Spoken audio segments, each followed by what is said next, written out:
Praise Lord church. तुम्हा सर्वांचं ख्रिस्त येशूमध्ये या मंगळवारच्या बायबल स्टडीमध्ये स्वागत आहे. आणि आजपासून आपण पुढे पाहणार आहोत की योसेफाच्या जीवनाबद्दल आपण पाहणार आहोत. त्याचे लहानपणापासून तो ज्या देशामध्ये राहत होता त्या देशामध्ये परमेश्वराने त्याला जो दृष्टांत दिला होता, त्या दृष्टांतापासून तर दृष्टांत पूर्ण करेपर्यंत परमेश्वराने कसं त्याचं जीवन बदललं किंवा परमेश्वराबरोबर तो कसा विश्वासू राहिला, त्याबद्दल आपण पुढील काही सेशन्स पाहणार आहोत. आणि आपण पाहणार आहोत त्याला जो दृष्टांत दिला होता, लहानपणी त्याला जो दृष्टांत दिला होता, परमेश्वराने तो दृष्टांत ज्यावेळेस तो मिस्र देशामध्ये एक पंतप्रधान म्हणून तो जीवन जगत होता, त्या पूर्ण सेशन्स आपण काही पाहणार आहोत. आणि आपल्यामध्ये पास्टर आहे आणि ते पुढे येत असताना का नाही आपण जोरदार टाळ्या वाजवून त्यांचं स्वागत करूया. आमेन. Praise the Lord. प्रियांनो, देवाच्या वचनातून आपण आज ह्या वेळेला आपण अभ्यास करणार आहोत. आणि मागील काही दिवसामध्ये माझ्या मनामध्ये योसेफाच्या बद्दल बरेचसे काही विचार चालले होते. योसेफ हा एक अत्यंत महत्त्वाचं असं व्यक्तिमत्व आम्हाला पवित्र शास्त्रामध्ये पाहायला मिळतं. प्रियांनो, योसेफ हा याकोबाचा मुलगा आहे. त्याची आईचं नाव राहेल आहे. आणि आम्हाला त्याच्या जन्माबद्दल पासून तो त्याच्या मृत्यूपर्यंतचा पूर्ण इतिहास आम्हाला पवित्र शास्त्रामध्ये पाहायला मिळतो. आणि एक असं व्यक्तिमत्व की जो एक प्रभावीपणे पुढारी झाला, देवाच्या आत्म्याने भरलेला असा तो व्यक्तिमत्व होतं. प्रियांनो, आणि मला एक गोष्ट सांगू द्या की बायबलचं वचन सांगतं की जे काही जुन्या करारामध्ये लिहिलेलं आहे ते आम्हा सर्वांसाठी एक उदाहरण म्हणून लिहिलेलं आहे. आणि म्हणून आम्ही ते आमच्या जीवनामध्ये योसेफाचं उदाहरण आम्ही घेणं गरजेचं आहे.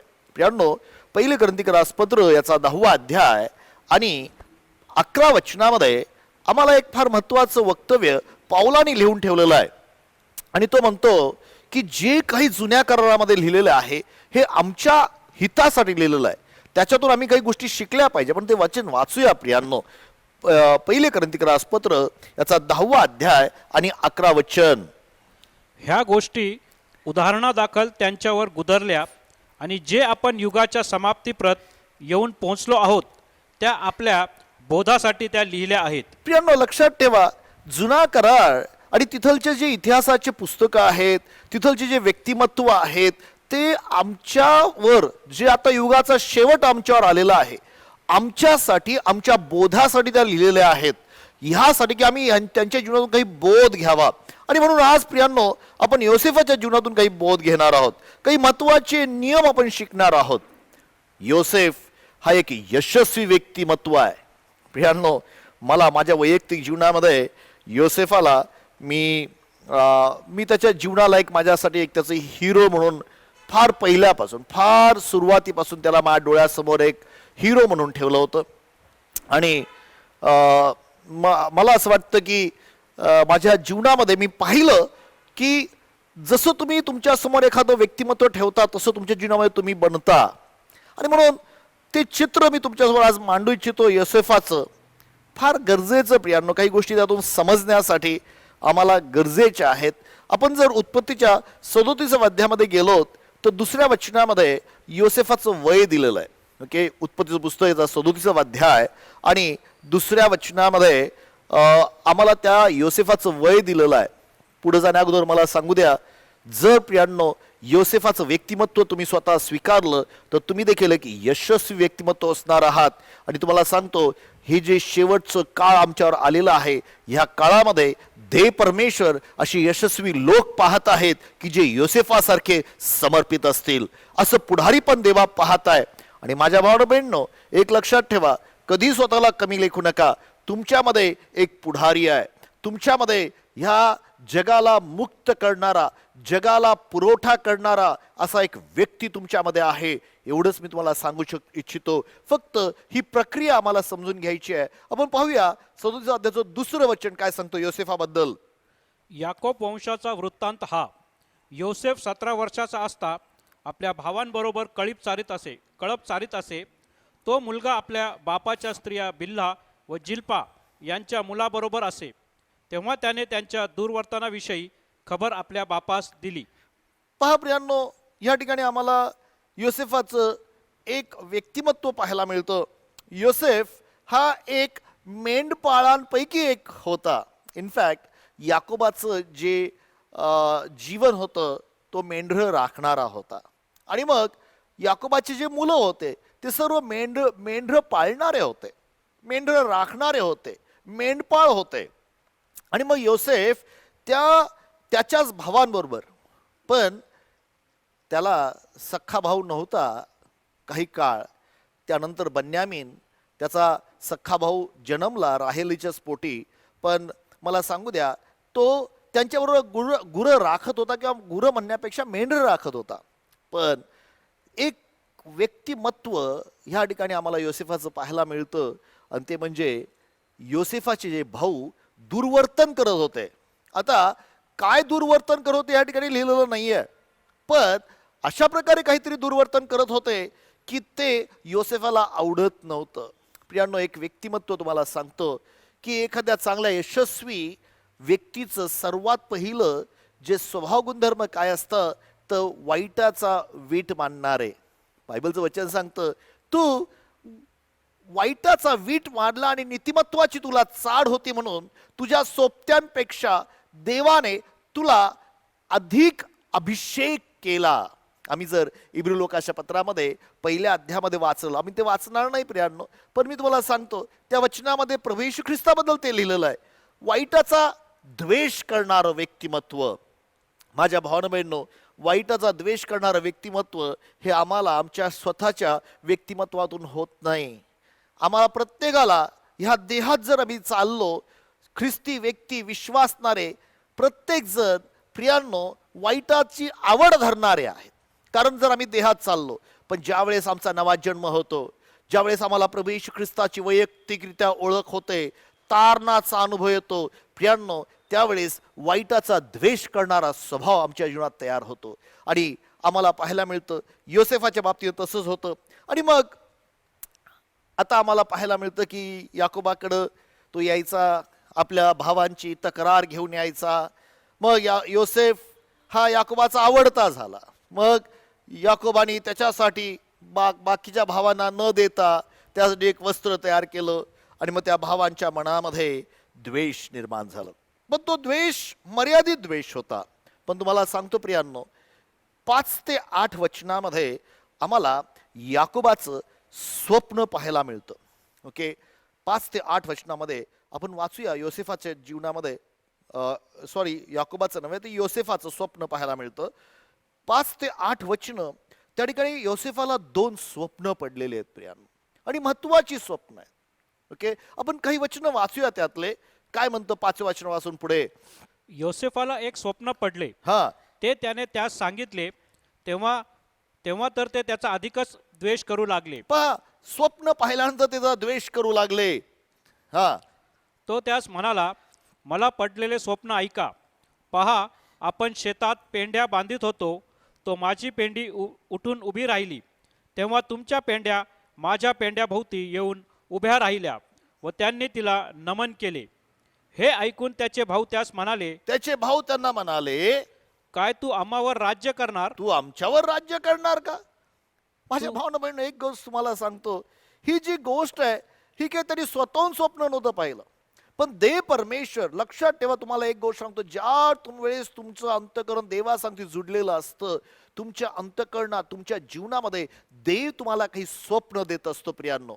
आणि आज मी तुम्हाला एक गोष्ट सांगतो, एका यशस्वी व्यक्तिमत्वाचं जे जीवन आहे हे स्वप्न पाहणं खूप गरजेचं आहे. स्वप्न किंवा दृष्टांत अत्यंत महत्वाचं आहे. जर तुम्हाला तुमच्या जीवनामध्ये योसेफासारखं यशस्वी व्हायचं असेल, तर तुमच्या जीवनाच्या प्रारंभी तुमच्या अंतःकरणामध्ये देवाचे दृष्टांत, देवाचं स्वप्न असणं खूप गरजेचं आहे. पहा, त्या 9 ते 11 वचनामध्ये देखील त्यांनी एक स्वप्न पाहिलं. फार महत्वाचं स्वप्न आहे, ज्यामध्ये सूर्य, चंद्र, बाकीचे तारे असं सांगितलं. आपण वाचूया काय म्हटलं त्या ठिकाणी स्वप्न. पुढे त्याला आणखी एक स्वप्न पडले, तेही त्याने आपल्या भावास सांगितले. तो म्हणाला, पहा, मला आणखी एक स्वप्न पडले. ते असे की सूर्य, चंद्र व 11 तारे यांनी मला नमन केले. यांनी मला नमन केले. बापरे, फार मोठी गोष्ट आहे. त्या बापाने मग त्याला प्रश्न केला, अरे तुझी आई, मी, आम्ही तुला नमन करणार का? प्रियांनो, त्या प्रश्नाला आपण बाजूला ठेवूया. पण एक गोष्ट आहे की देवबाप त्याच्या हृदयासंगती स्वप्नासंगती बोलत होता, स्वप्नाद्वारे बोलत होता. हे स्वप्न कदाचित कोणतरी उपदेश करताना मला सांगितलं की ह्या स्वप्नामुळे त्याच्या जीवनामध्ये गर्व आला. मला माहित नाही प्रियांनो त्या गोष्टीबद्दल काय किती आपण त्याचा अभ्यास आपण करूया, कारण योसेफाचं व्यक्तिमत्व समजण्यासाठी आपल्याला एका सेशनमध्ये जमणार नाही, काही गोष्टी पाहाव्या लागतील. पण एक महत्वाची गोष्ट तुम्हाला सांगतो प्रियांनो, हे स्वप्न फार महत्वाचे, हा दृष्टांत फार महत्वाचा आहे. बायबलचं वचन सांगतं, जर दृष्टांत नसतील तर लोक सैरावैरा पळतात. नीतिसूत्र पुस्तक 29 अध्याय आणि 18 वचन. नीतिसूत्रे याचा 29 अध्याय आणि 18 वचन काय सांगतं पहा. योसेफाच्या बाबतीमध्ये आणि मग त्या वचनाला आम्हाला कुठेतरी मेळ बसताना पाहायला मिळतं. नीतिसूत्रे 28, 29, 18. ईश्वरी दृष्टांत न झाल्यास लोक अनावर होतात. अनावर होतात. दुसऱ्या भाषामध्ये असं म्हटलेलं आहे, ईश्वरी दृष्टांत न झाल्यास लोक सैरावैरा पडायला लागतात. इंग्लिश म्हटलंय, विदाउट विजन पीपल पेरिश. समजून घ्या माझ्या भावांनो बहिणींनो, आज तुम्ही तरुण आहात, तुम्ही कुणी पण असा, तुम्ही कुठल्याही विचाराचे असा, आम्हा प्रत्येकाला जीवनामध्ये स्वप्नाची गरज आहे, आम्हाला दृष्टांताची गरज आहे, आम्हाला एका विजनची गरज आहे. कारण हाच विजन तुम्हाला तुमच्या जीवनामध्ये यशस्वी करणार आहे. दृष्टांत जसं काही श्वास असतो तसा असण्याची गरज आहे. प्रियांनो, दृष्टांतासाठी लोक धावत सुटतात असं बायबलचं वचन सांगतं. बायबलच्या वचनामध्ये लिहिलेलं आहे, हबक्कुकच्या पुस्तकामध्ये 2 अध्यायाच्या 3 वचनामध्ये, ज्या वेळेस देव परमेश्वराने हबक्कुकला दृष्टांत दिला आणि त्याला सांगितलं की हा दृष्टांत लिहून काढ, कारण जो कोणी हा दृष्टांत वाचेल तो प्रत्येक जण तो दृष्टांत पूर्ण करण्यासाठी धावत सुटेल. माझ्या भावानं बहिणींनो, आज महत्वाची गोष्ट आहे की तुमच्या जीवनामध्ये काही दृष्टांत आहेत का, काही स्वप्न आहेत का? मला असं वाटतं वैयक्तिकरित्या की योसेफाने हे स्वप्न आपल्या मनात ठेवलंय, त्या स्वप्नावर तो मनन करू लागला, ते स्वप्न त्याच्या जीवनामध्ये होते, त्या स्वप्नावर तो बोलू लागला. फक्त प्रॉब्लेम असा झाला, त्यांनी चुकीच्या लोकांकडे ते स्वप्न सांगितले. कारण त्याच अध्यायामध्ये 18 ते 20 वचनामध्ये असं सांगितलेलं आहे, ह्या स्वप्नामुळं त्याच्या भावांनी तर त्याचा अधिक द्वेष केला. आपण त्या ठिकाणी 37 अध्याय 18 ते 20 वचनामध्ये आपण वाचूया प्रियांनो, काय म्हणतो त्या ठिकाणी त्या दृष्टांताबद्दल. त्यांनी त्याला दुरून पाहिले, हा, तेव्हा तो त्यांच्याजवळ येऊन पोहोचण्यापूर्वी त्याला मारून टाकण्याचा त्यांनी कट केला. का कट केला त्याचं कारण सांगितलं. ते एकमेकास म्हणाले, पहा तो स्वप्नदर्शी येत आहे. स्वप्नदर्शी येत आहे. तर आता चला आपण त्याला ठार करून एका खाड्यात टाकून देऊ हा, आणि मग सांगू की कोणा हिंस्र पशुने त्याला खाऊन टाकिले. माझ्या भावानं बहिणीनं मी तुम्हाला एक गोष्ट सांगतो, तुमच्या स्वप्नासाठी काही लोक तुमचा द्वेष करतील. ते म्हणतील हे कसं काय शक्य आहे, ते तुमच्यावर हल्ला करा. इनफॅक्ट तुम्हाला मी सांगतो, शत्रू तुमचं स्वप्न पूर्ण होऊ देणार नाही. तुम्हाला दृष्टांतामध्ये पुढे तो तुमच्यावर विरोध निर्माण करेल. पण प्रियांनो, त्याच्या भावाने त्याचा द्वेष केला, त्याला ठार मारण्याचा दृष्टांत केला, पण योसेफ आपल्या अंतःकरणात त्या स्वप्नावर विश्वास ठेवून होता. प्रियांनो, माझ्या भावांनो बहिणींनो, आज मी तुम्हाला एक गोष्ट सांगतो, पवित्र शास्त्रामध्ये जो तुम्ही जर अभ्यास केला तर हा जो दृष्टांत, ह्या ज्या गोष्टी आहेत ह्या विचारामध्ये असणं किती महत्वाचं आहे. तुम्हाला यशस्वी व्यक्ती बनवण्यासाठी दृष्टांत पाहणं, स्वप्न पाहणं खूप गरजेचं. प्रियांनो, जर तुम्ही ते पाहिले नाही तर ते तुमचं होणार नाही. बायबलमध्ये असं वचन लिहिलेलं आहे, उत्पत्तीच्या 13 अध्यायामध्ये अब्राहमाविषयी लिहिलेलं आहे. ज्या वेळेस लोट, 13 अध्यायाचं तुम्ही मला वाटतं 14 वचन, जेव्हा लोट आणि अब्राम हे विभक्त झाले त्यावेळेस देवाने त्याला जमीन बघायला लावली. पहा प्रियांनो, फार महत्वाची गोष्ट आहे, समजून घ्या काय म्हणतं ते वचन. लोट अब्रामापासून वेगळा झाल्यावर हा परमेश्वर अब्रामाला म्हणाला, हा तू आहेस तेथून उत्तरेकडे, तू आहेस तिथून उत्तरेकडे, दक्षिणेकडे, दक्षिणेकडे, पूर्वेकडे पूर्वेकडे व पश्चिमेकडे दृष्टी लावून पहा. दृष्टी लावून पहा. तुला काहीतरी पाहायचं आहे. तुला जे काही पाहायचंय, माझ्या भावानं बहिणीनो, तुम्ही आज काय पाहत आहात? तुम्ही काय पाहता? काही लोक दिवस रात्र फक्त टीव्ही बघतात. मी टीव्ही बघण्याच्या विरोधात नाहीये, पण तुम्हाला एक गोष्ट सांगतो, टीव्ही मध्ये फक्त मनोरंजन आहे. ते तुम्हाला अशा जगामध्ये नेऊन ठेवतं की तुमच्या विचारांना ते कॅप्चर करतं.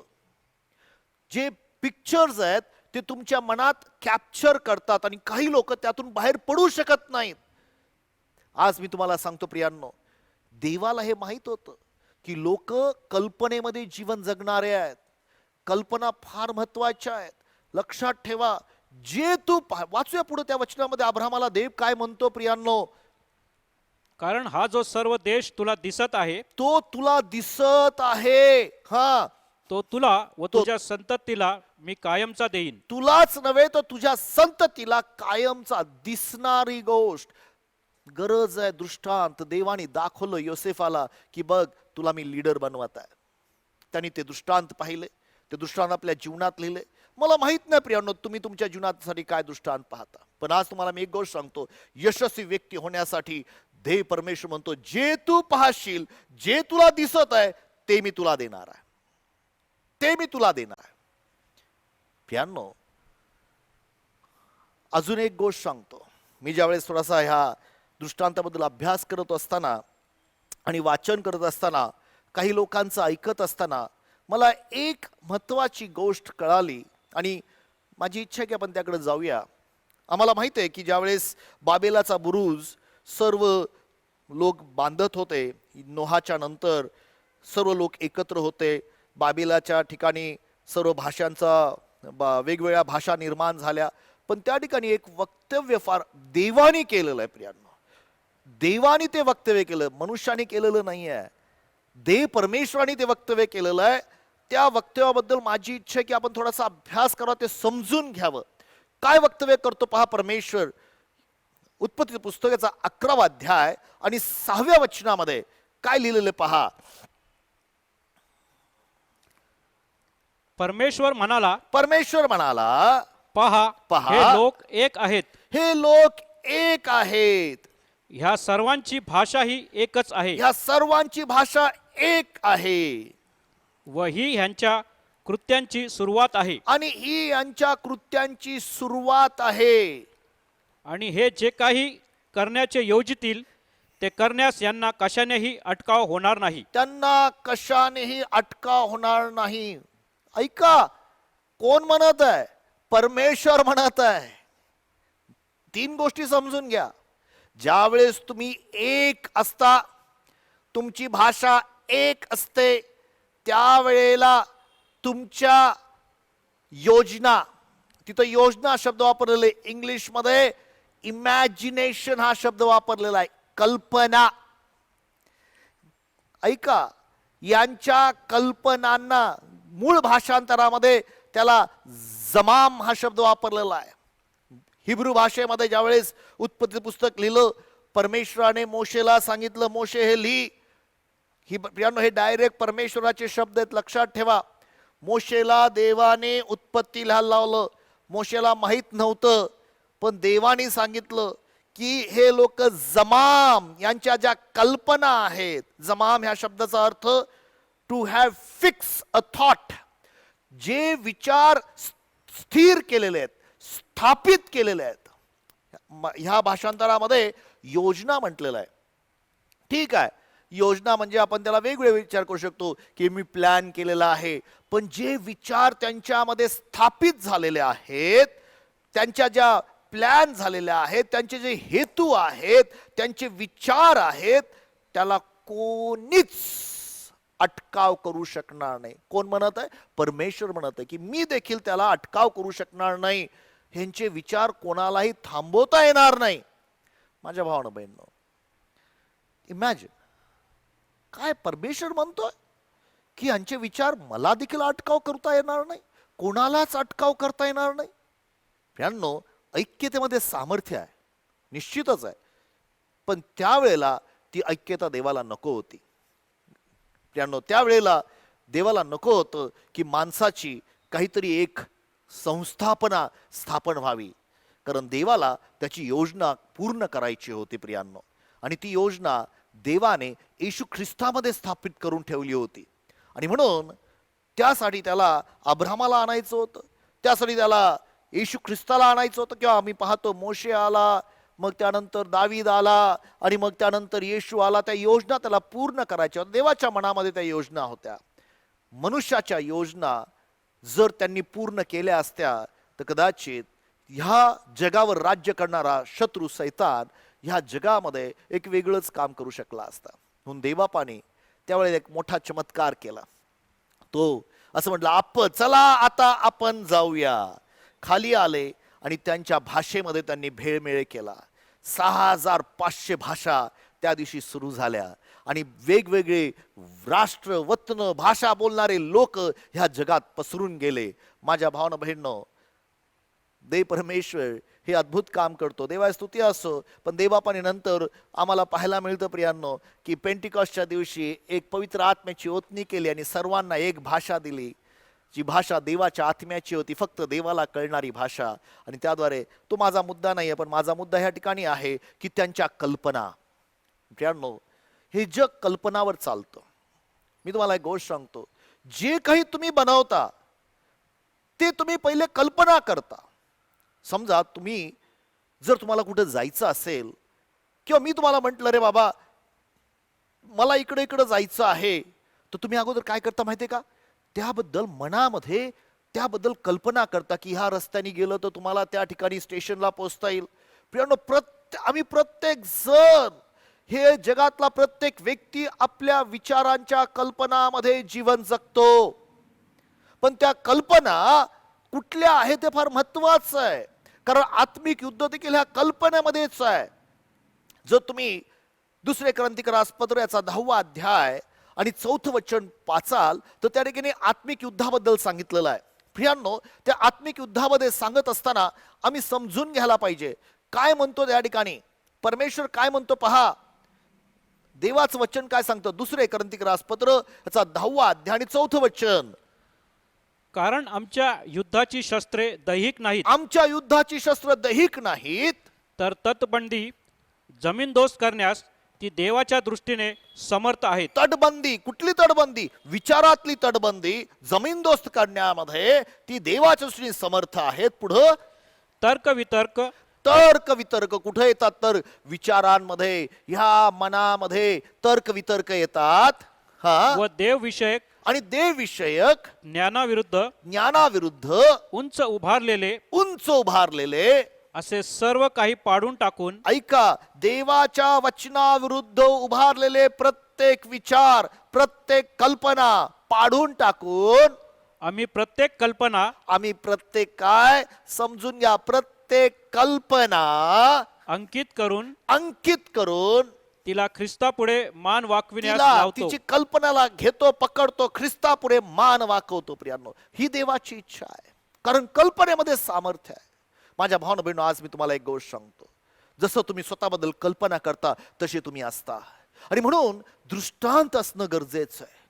योसेफाच्या सेवेच्या जीवनाच्या सुरुवातीलाच आम्हाला ही गोष्ट सांगितलेली आहे, त्याचे स्वप्न सांगितलेले आहेत. प्रियांनो, यासाठी आम्ही बोध घ्यावा.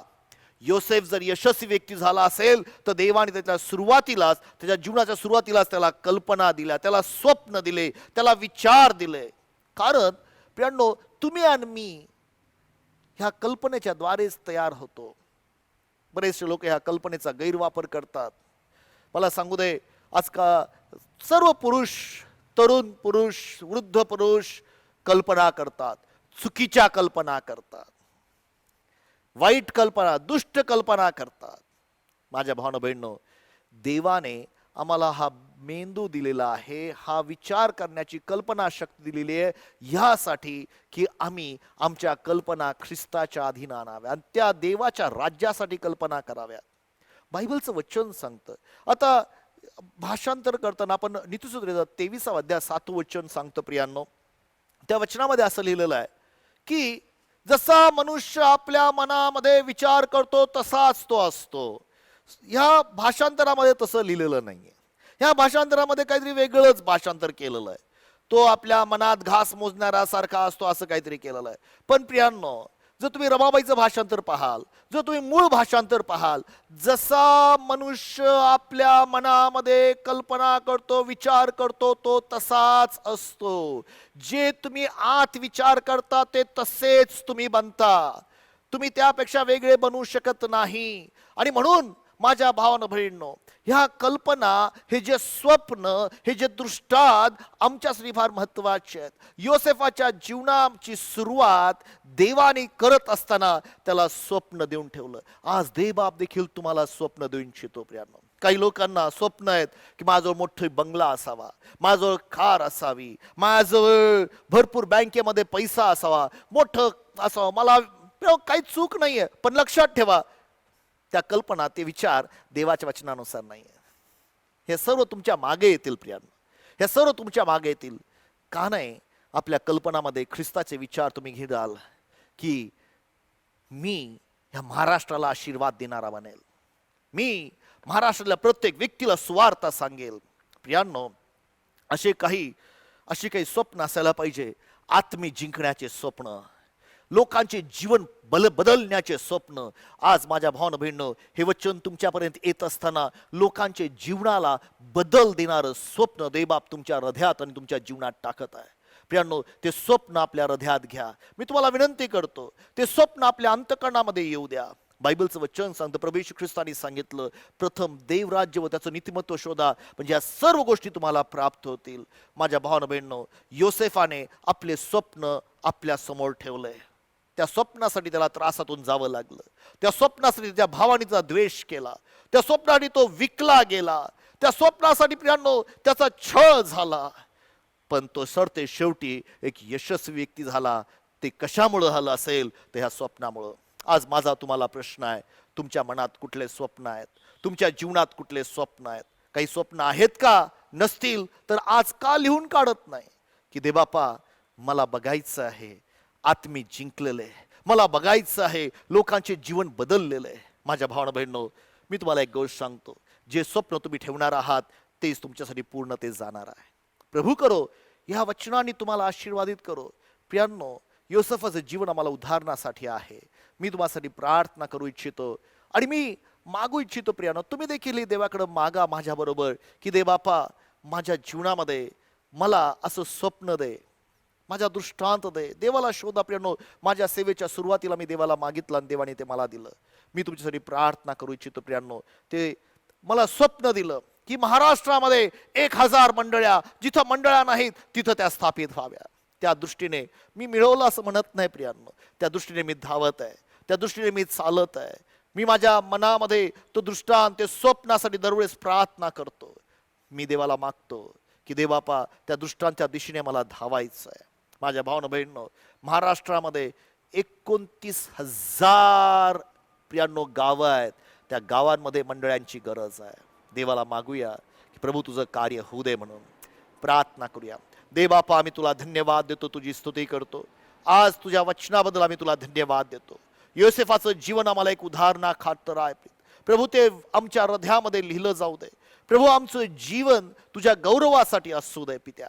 प्रभू, मी प्रार्थना करतो, ज्या भावा बहिणींनी आज तुझं वचन ऐकलेलं आहे प्रभू, त्यांच्या जीवनामध्ये एक स्वप्न तू दे, एक दृष्टांत तू दे. तुझ्या वचनानुसार त्यांनी दृष्टांत पाहावे असं तू होऊ दे. जसा याकोबाला तू दृष्टांत दिला प्रभू देवपा, जसं तू अब्राहमाला दृष्टांत दिला प्रभू, जसा प्रभू येशू ख्रिस्त आपल्या जीवनामध्ये एक दृष्टांत घेऊन जीवन जगला, तसंच बापा मंडळीतला प्रत्येक व्यक्ती आपल्या जीवनामध्ये बापा प्रभूजी तुझ्या राज्याचा दृष्टांत घेऊन जगावा असं तू कर. तुला धन्यवाद देतो, तुझी स्तुती करतो. माझ्या प्रत्येक भावा बहिणीच्या हातात समर्पित करतो. येशूच्या नावात मागतो म्हणून तू ऐक. आमेन आणि amen. God bless you. Thank you.